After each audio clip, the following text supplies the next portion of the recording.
Hello everyone, and welcome to this first lecture on ordinary differential equations.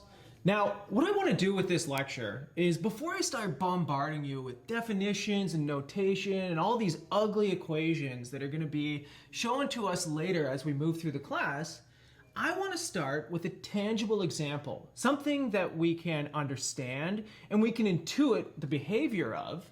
And in particular, what we can do is we can use known physical laws to derive the equation, the differential equation.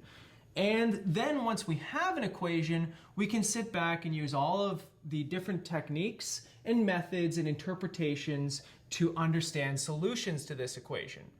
So here's the basic idea. I want to imagine that I have some mass or some object, and it has a mass m in kilograms, and it's in free fall. Okay, so what I have for myself is I have time moving. So this is the time in seconds. And in this case, this is our independent variable, right? Everything is going to depend on time. Time is the one thing that we have no control over. It's sort of flowing whether we like it or not. Then we can let v equal to the object's velocity. And in this case, of course, this thing depends on time. And if we want to keep track of units here, this is in meters per second. Now, if we have velocity, we can also have the object's acceleration.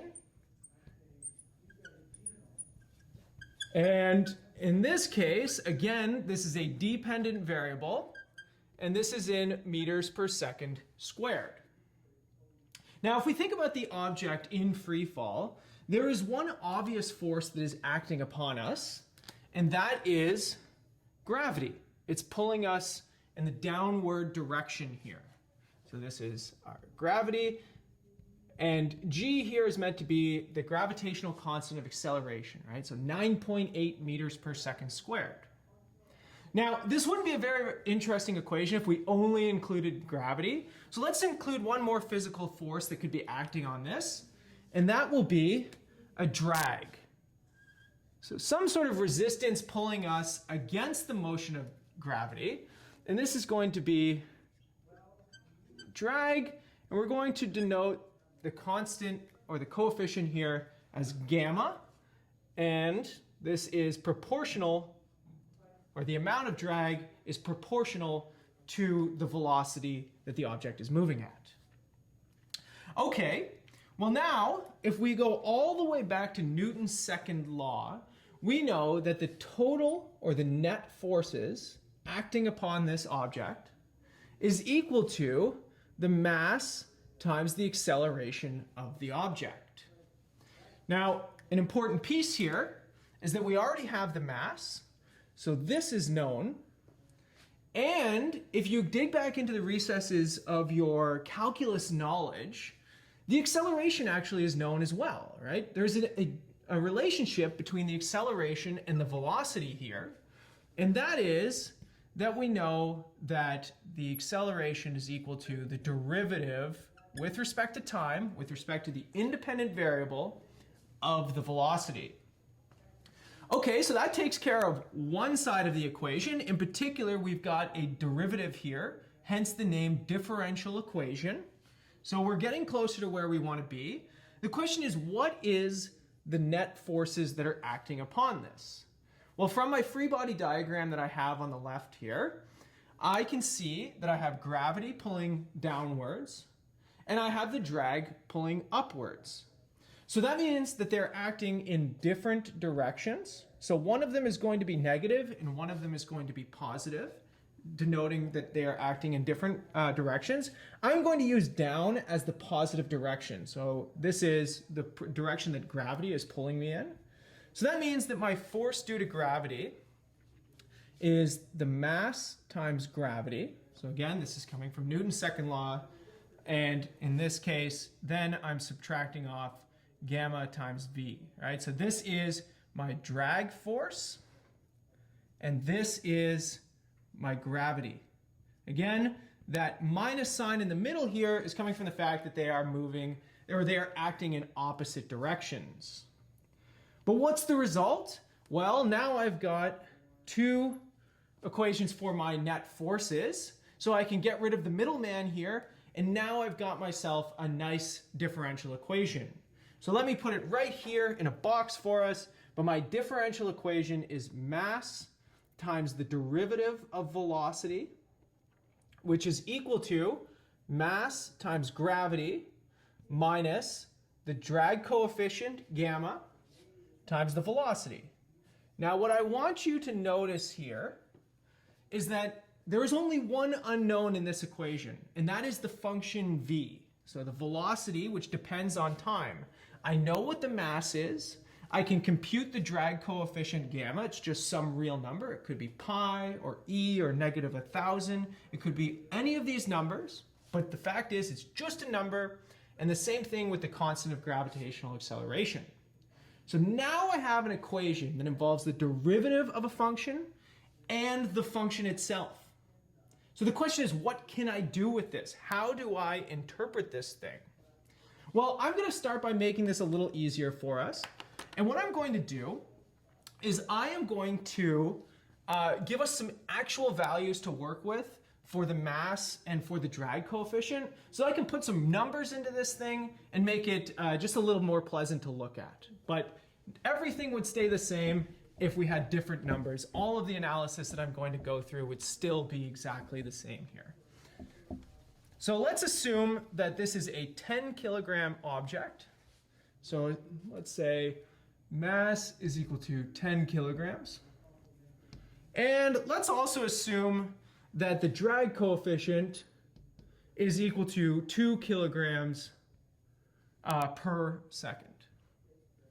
Okay, so again, I'm just sort of choosing numbers arbitrarily here, but just so that we have something tangible.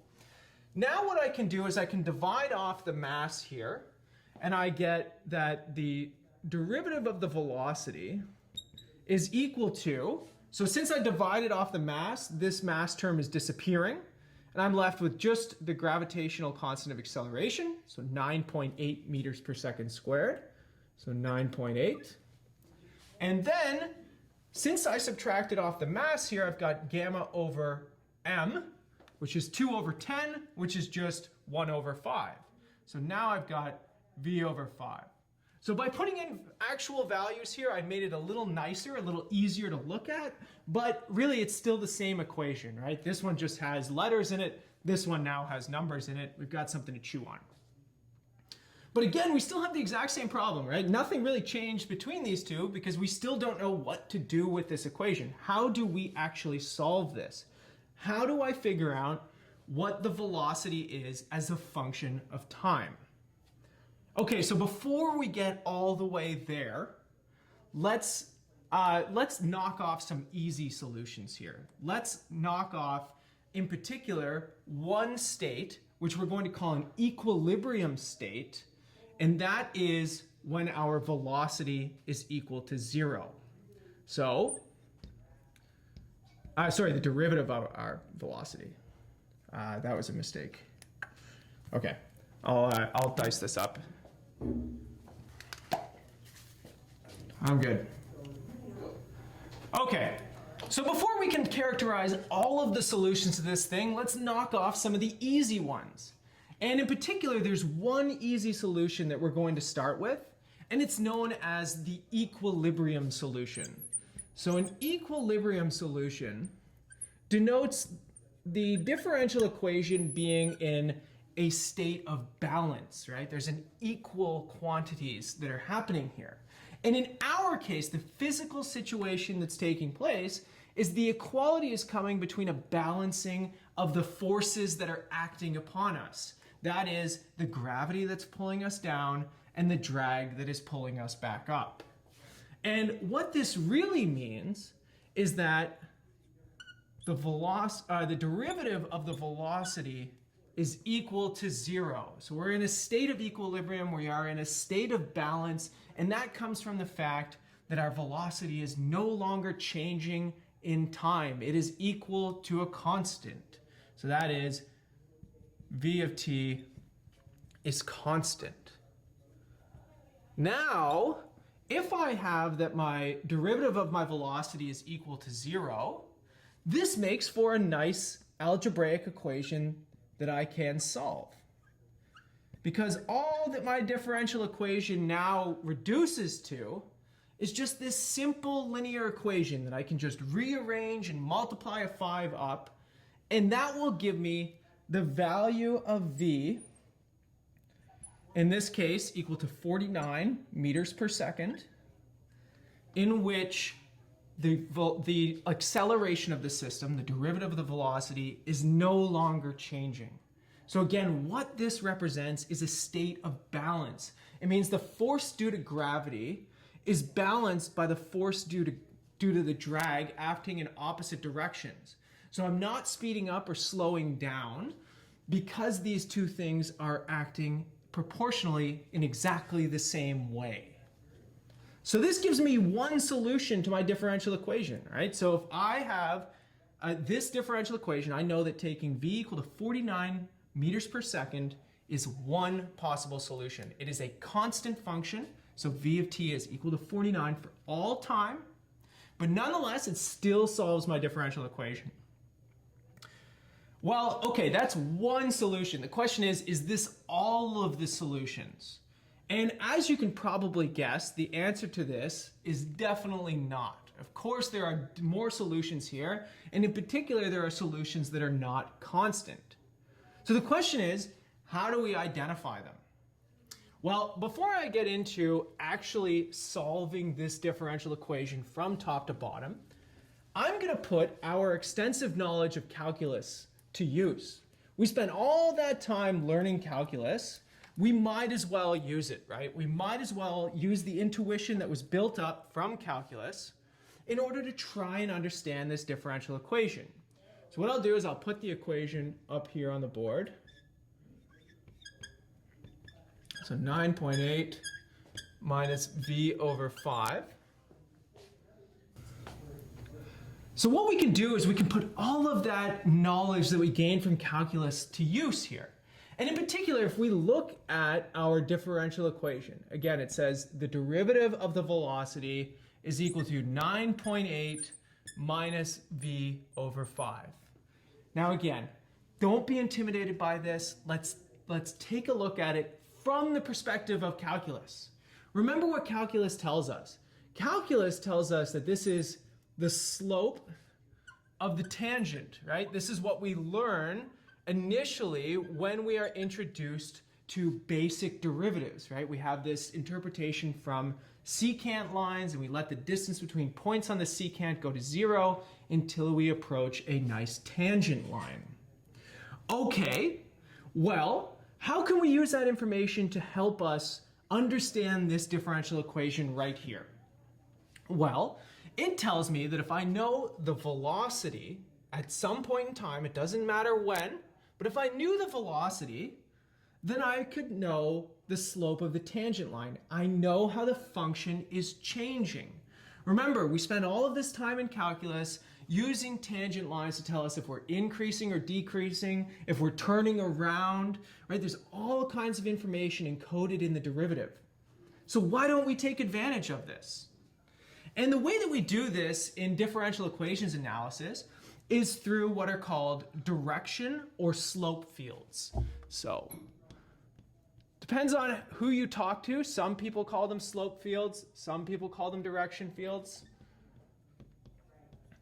But the basic idea is to use that knowledge from calculus. Use the fact that I know the slope of the tangent if I know the value of the function.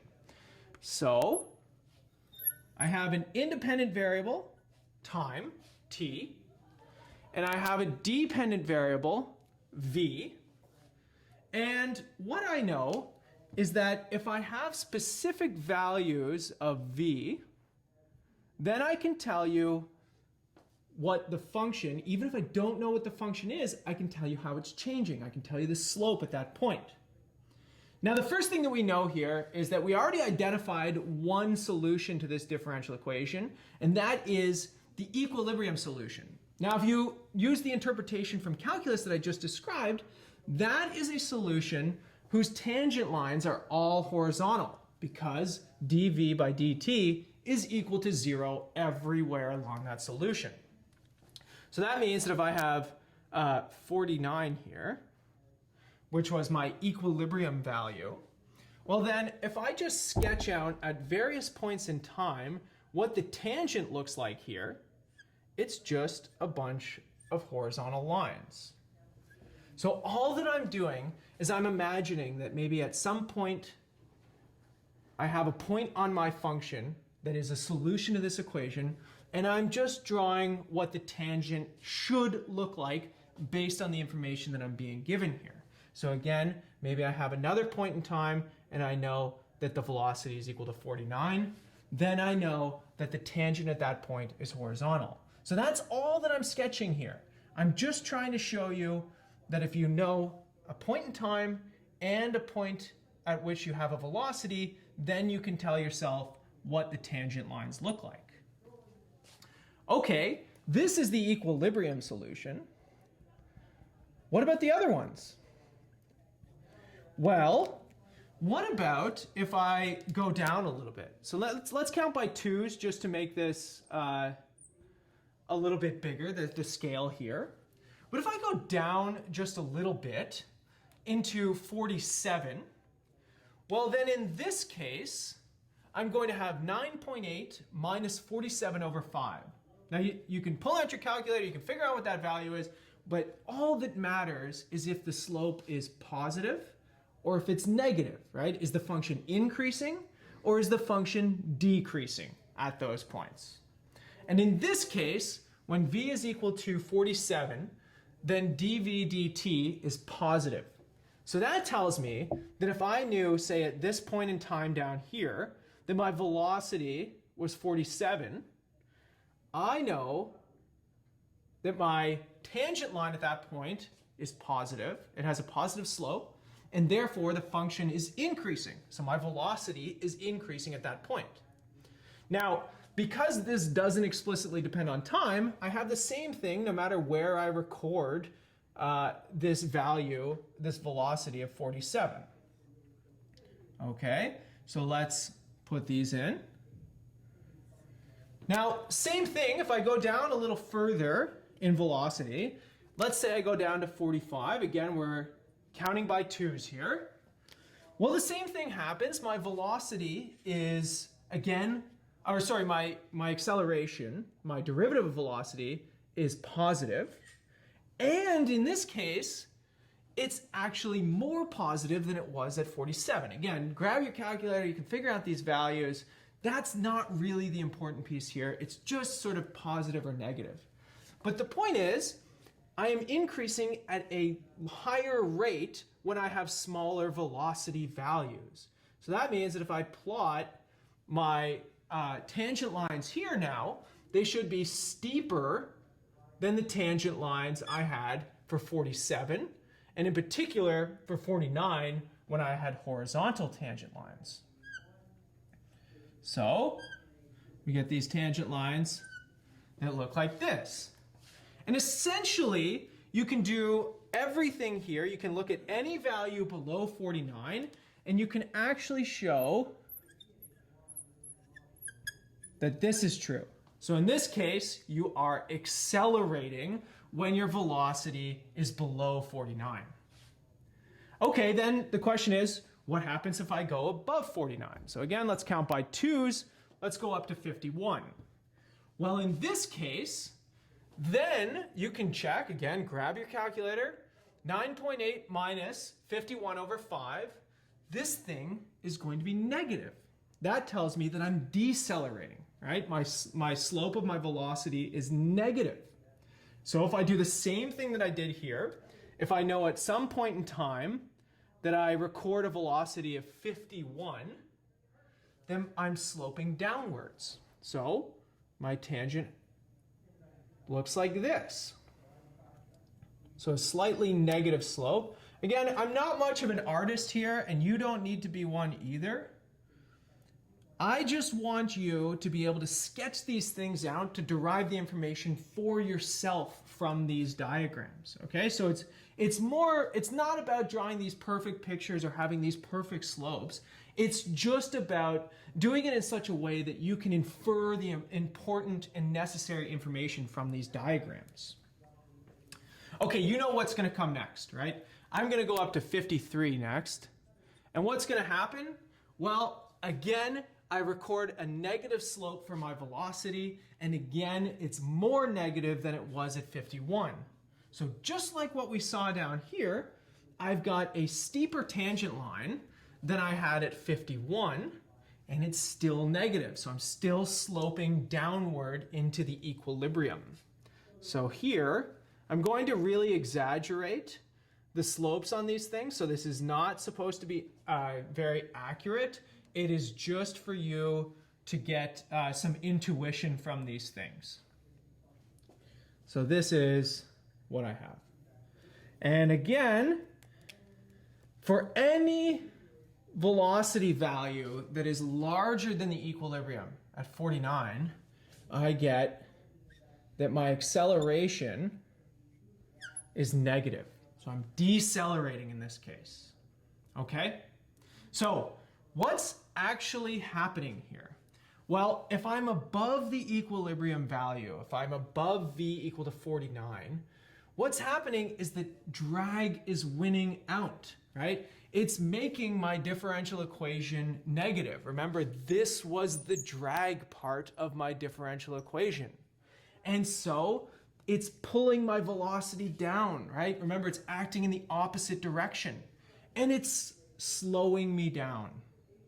Similarly, what happens if I have a velocity recorded below the equilibrium value? Well, in this case, my acceleration is positive, and it means that gravity is winning out. Gravity is doing most of the work here, and it's speeding up my object that's in free fall. Now, the last thing that we can see from this diagram is that we seem to, or hopefully it looks like, we have some idea of what a solution to this differential equation should be. For example, maybe if I start with a velocity at, say, 46, okay? So I just picked a value completely randomly, but we can do the same analysis, and we know that sort of initially we're increasing here. And in particular, as long as our velocity stays below 49, we're going to keep increasing. And so we could probably guess that there's going to be this asymptoting taking place where if you start with a velocity below the equilibrium value, below 49, your velocity is going to increase, and as time goes to infinity, you're going to reach that equilibrium. Now, I don't expect you to get this all from this picture. You're going to see in a second, we're going to solve this differential equation explicitly. But I do, again, want you to be able to sort of intuit this kind of meaning from these pictures. So same thing. Maybe I start with an initial velocity of 52. Well, I can see from my direction or my slope field here that I'm slowing down. And what this means is that as long as my velocity stays above the equilibrium value, I'm going to continue slowing down, and we get this intuition that we are approaching the equilibrium as time goes to infinity. Now, the one thing I want you to notice here is that you cannot cross the equilibrium because you have horizontal tangent lines here, right? These are the turnaround points. You are not crossing through this value. So that's how I know that this thing is not sort of wiggling and oscillating all over the place.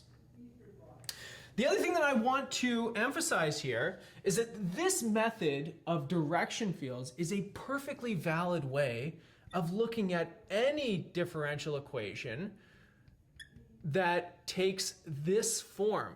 Anything for which you know the derivative of some, say, unknown function y with respect to some independent variable, say t, is equal to a function of both t and y, right? So any function you want, in this case, You won't have uniformity in this horizontal direction, right? Things are going to depend on time as well. But nonetheless, this is a perfectly valid way for analyzing a differential equation of this type. Okay, well, that's a sort of geometric perspective that we can take on these things. But the question is, how can we, use an analytic perspective? So that is, I spent all kinds of time in a calculus class, and I'm very, very good at solving equations. In particular, I'm very good at taking derivatives and doing integrals. So why don't I put those skills to use, right? Well, the short answer is that in a lot of cases, we are stuck with just the geometric perspective of the direction or slope field that I showed you previously. But fortunately, because this is an introductory course, I'm going to give you many, many equations that can be solved explicitly. And so therefore, we're going to walk through how we can solve these things using sort of calculus methods, derivatives and integrals. All right, so let me show you how we do this. So here's my differential equation up here, right? We know that there is one solution. In particular, that's v of t is equal to 49, my equilibrium, right? I talk about it a lot because it's really one of the most important solutions. Well, okay, let's look at some of the other ones. So if v does not equal to 49, I'm going to, or I know that this entire right-hand side is not equal to 0, and so therefore I can divide it off. So I want to do something that's going to look really sort of silly to you right off the bat. I'm going to take everything from the right-hand side and just divide it off. So I get a 1 on the right-hand side, and I get this ugly-looking fraction here. Remember, because v does not equal to 49, then this whole piece in the denominator is not equal to 0. So I can do this, right? But now you're sort of looking at that and you're thinking to yourself, Jason, what was the point, right? What is that going to actually do for me? Okay, well, bear with me for a second. I want to make it a little prettier. I don't like fractions and over fractions. I'm going to multiply the top or both sides of this thing by -1/5. Okay, so that's the first thing that I'm going to do. Again, I've still got the velocity here. And now I get v minus 49.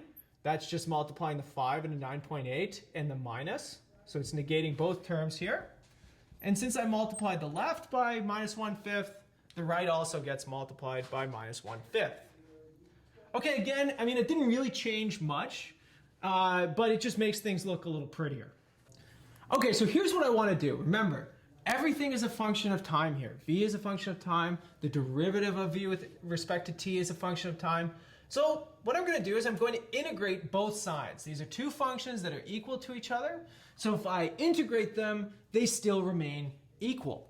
So I'm going to say integrate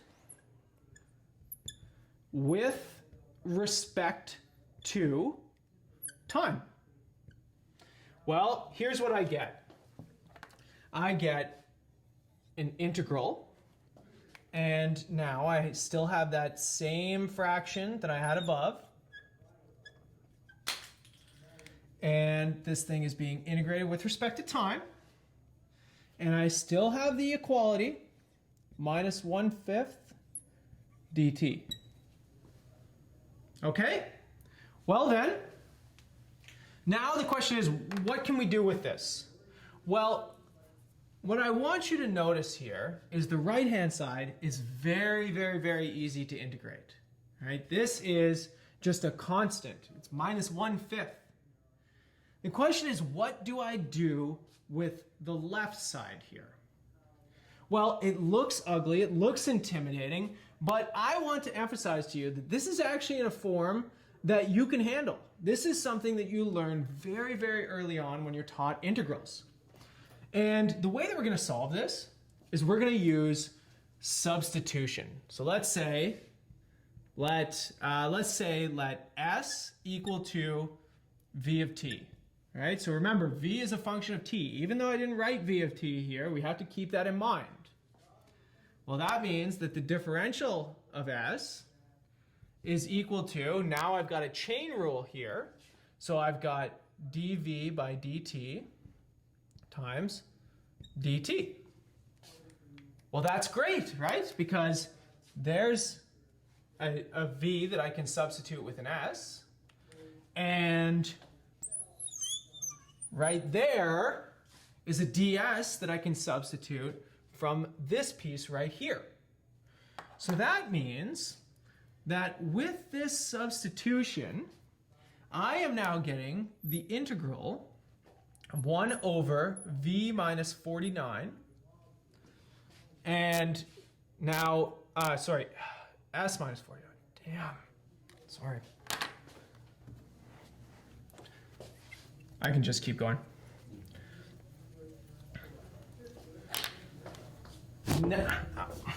And now what I'm getting is the integral of 1 over s minus 49 ds coming from that substitution. And we might as well just do this integration right off the bat. So this is minus t over 5. And again, these are indefinite integrals plus a constant. Now, this is a relatively easy integral to do. We should remember that this is equal to the natural logarithm of the absolute value of s minus 49, which is equal to, again, t over 5 plus c. Okay, well, first of all, I can back substitute. So I get v of t minus 49 in here, and I get minus t over 5 plus c. Now all I need to do is I just need to unpack that equation, right? I need to undo the natural logarithm in such a way that I can isolate for my velocity. And then I'm done. Because then I have an explicit expression for my velocity as a function of time. So let's go ahead and do that.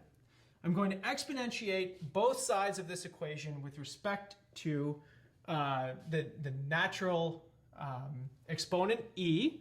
So this gives me v of t minus 49 is equal to, now this becomes e to the minus t over 5 plus c.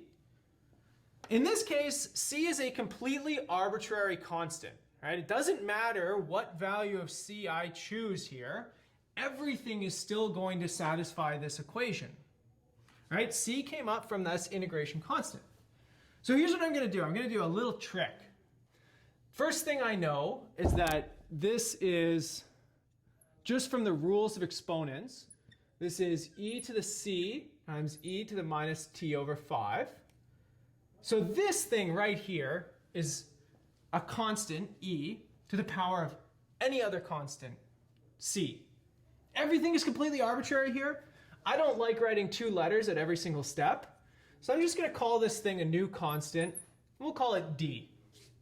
So just remind yourself, d is any real number. It doesn't matter what that value of d is. For now, it's completely arbitrary. But here's the point. Now what I've done is I've got myself an explicit solution to my differential equation.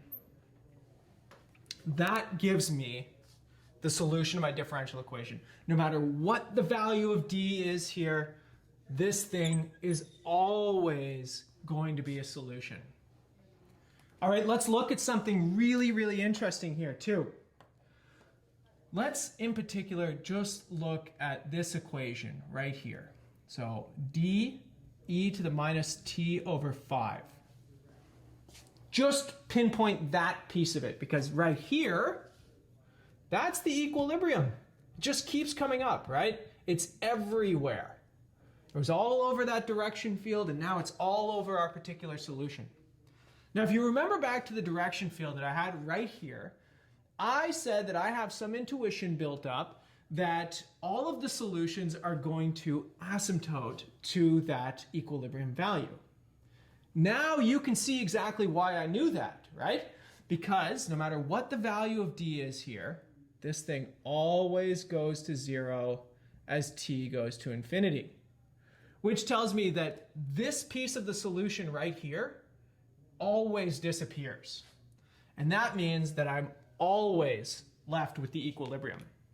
Now, in the context of the physical problem we were left with, that tells us that if we fall for an infinitely long time, eventually gravity and drag are going to balance each other out, and we will be in a state of equilibrium here. Now, in this case, we call this thing a general solution. It captures every single possible solution in this differential equation. It captures infinitely many of them as well, right? Because I can choose any value of d. Maybe I like choosing d equal to 1. Maybe you like choosing d equal to minus pi. Maybe your friend likes choosing d equal to 100 trillion to the power of e. Doesn't matter, right? They're all numbers, and therefore they're all solutions to this differential equation. The question is, how do we pinpoint a particular solution? Well, we need a little more information here. So let's give ourselves a little bit more information so that we can actually solve for a particular value of d to describe a physical scenario. So let's assume further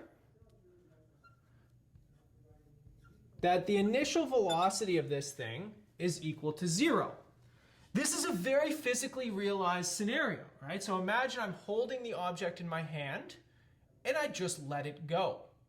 I didn't throw it down. I didn't give it any initial velocity. I didn't throw it upwards. All I did was took that thing and I let it go. I didn't give it any initial push. It has an initial velocity of 0.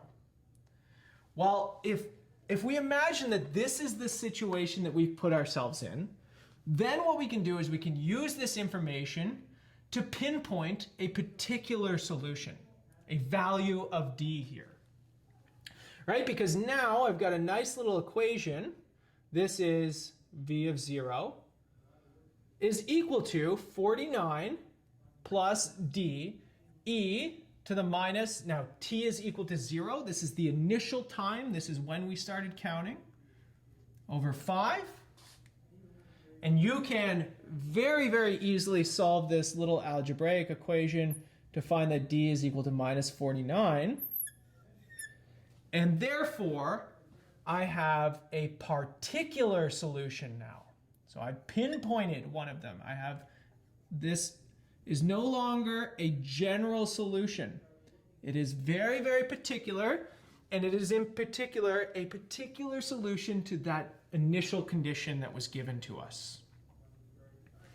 Now, sometimes, a lot of the time, especially in this class, you're going to be given not just a differential equation, but a differential equation with some way of pinpointing a particular solution. So in our particular example right here, I gave you the differential equation for the motion of the object falling, and then I supplemented it with an initial condition, the velocity at the initial value t. That is called an initial value problem, IVP for short. So the problem aspect of it is a differential equation, something we have to solve. The initial value part of that is this initial value for my velocity. Okay, so let's do one more piece of this to really drive this all home so that we can see how we can sort of wrap all of our information that we've gathered from calculus and get a little bit more information just from our solution here. So let's suppose further, and let's suppose that we are dropping our object from a height of 300 meters. Okay, so now I'm going to give you a sort of physics-style word problem that could have been the initial prompt at the beginning of this entire lecture, but I wanted to sort of walk us through. Let's imagine that my mass is dropped and it has 300 meters to go. So maybe it's approximately on the top of, say, a 30-story building. So I stood at the top of the building, I dropped the mass, no initial velocity, I just let it go. It's going to fall 300 meters. The question is, when does it hit the ground? So at what time does it hit the ground?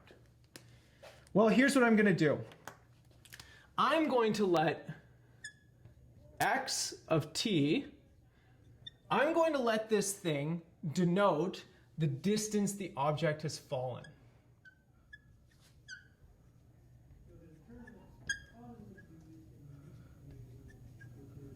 Okay, so it's perfectly reasonable. You know, some people would set this problem up in an alternative manner, and they would let x be the distance the object is from the ground. That will still lead to the correct solution here, so it doesn't matter how you formulate this. I will show you why, as we walk through this problem, why I chose to define x in this manner. But before we get there, let's remember some basic facts from calculus and maybe even introductory physics. How does x relate to my solution that I just found, which was 49 minus 49 e to the minus t over 5? How do I relate these two things, right? Because right now, they look like they have nothing in common. Well, we know that the derivative of this distance is equal to the velocity. So recall, well, the derivative of the position is equal to the velocity.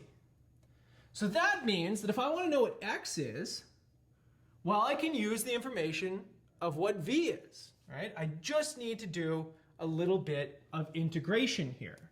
So I will leave you to have a little bit of the fun here on your own, but you can integrate up this value of v here, and you can get x of t is equal to 49t, that comes from integrating the constant 49, and then plus 245 e to the minus t over 5.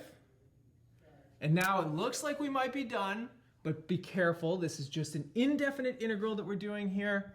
And we can never forget that plus c. We're going to see it over and over and over in this class. It's going to come up all the time. Do not forget it, or else it is going to throw off all of your results. The question is, how do we pin down c? What do we know about the function x that can lead us to a particular value for c? Well, just like when we found v, we had an initial value problem. We again have an initial value problem for this distance x. We know that at time 0, when you start the clock, when the stopwatch is hit, you have not moved anywhere. There is no distance moved. So that means that we have a similar initial value for x equal to 0. Now, if I go back to what I had mentioned earlier, maybe you wanted to have x equal to the distance from the ground. That means your initial value would be 300, and it would just lead to some annoying sort of computations. Nothing would change. You would still get the right answer if you did it. It would just have a slightly different meaning, and it would be a slightly more tedious computation. It's the only thing that would change here.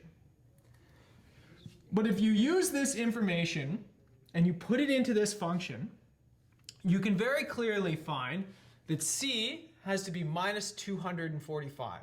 When t is equal to 0, this term disappears, this exponential turns into 1, and so you get c plus 245 is equal to 0. So that gives us, again, a particular solution. It drills down exactly what solution we wanted out of this thing. And so now I have an explicit description of the distance the object has fallen at any value of time. Now remember, my initial question that I posed to you was, when do you hit the ground? Okay, so now we can ask ourselves, how do we formulate that as a problem in terms of this distance traveled? Well, we only have 300 meters to go. Remember, we dropped this maybe from the top of a 30-story building. Well, in this case, here now, we are going to ask ourselves, what value of t, so what value of t gives x of t is equal to 300. Because the value of t here that gives you 300 is the value of t that tells you that you have moved 300 meters. Okay, well now this is a simple algebra problem. Let's set it up and let's take a look at it. We are solving x of t is equal to 300. Well, using our formula for x of t, that gives us 300 is equal to 49t plus 245 e to the minus t over 5, and then minus 245. Now, unfortunately, that's about as far as we can go. This is an extremely complicated function that we need to solve, and we need to be able to find some value of t, preferably positive, of course, because we're moving forward in time, that solves this thing. But we can see that this is a mix of polynomial functions, a linear, and exponential functions, this e to the minus t over 5. This is not an easy thing to do. This is not something you learned in calculus, and this is not something that even I know how to solve. So unfortunately, this is the point where we sort of hand this over to a computer to help us find this value of t. And in particular, what you can do is you can use numerical software to find that the solution is about 10.51 seconds. So this thing takes about 10.5 seconds to drop to the ground. Now, I want to emphasize something here, right? I didn't hand the whole problem off to the computer. All I did is handed off one little piece of arithmetic to the computer. I did all the work. Prior to that, I boiled down everything to get to a point where I could throw this into a computer. I could say, give me the answer, because I did all the pre-processing here. That's not the same as taking the original problem and just passing it to a computer and saying, do my homework for me. And this illustrates another thing that we are going to see if you continue to study differential equations. Most equations, period, they could be differential or they could just be algebraic like this, they cannot be solved, right? A lot of the times we need computers to help us. Now in this class, we're going to work on solving particular types of differential equations in the hope that we can build up an intuition so that when we're encountered with particularly difficult ones that can't be solved, we can say, well, this looks like something I've worked with before. I have a good idea. I have these direction or slope fields that can help me to understand this thing. And I have methods, even though I can't say, well, the solution is x squared or t to the 3 or something like that. Okay, so as we progress through this class, we're going to go into a lot more detail about some of the things that we saw in this lecture. The purpose of this lecture was to show you how we can derive differential equations, how we can interpret them from a geometric perspective, to introduce to you things like equilibrium solutions and initial value problems and general solutions, and then to show how we can actually use the solutions to differential equations to answer real problems that we actually care about. When does the object hit the ground? When we come back in the next lecture, we're going to go through a number of definitions. And in particular, we're going to focus on definitions that will be used throughout this class to make sure that we're all talking about the same thing.